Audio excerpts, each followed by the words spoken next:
Miraculous gardening. Tips for better watering. Miracle tip number 1.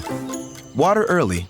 Water in the morning so your plant's leaves will have plenty of time to dry. Disease loves wet foliage.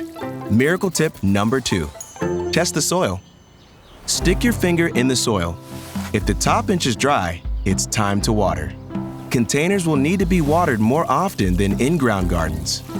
Miracle tip number 3. Watch the weather. You'll need to water more during periods of hot, dry weather. Miracle tip number 4. Aim for the roots.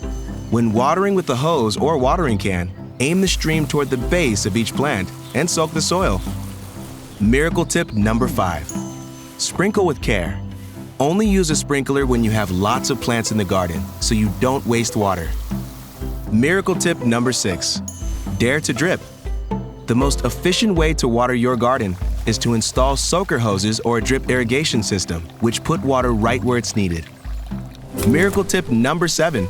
Let Mother Nature pitch in. Remember that a good drenching rain counts as watering. Learn more about miraculous gardening at miraclegrow.com.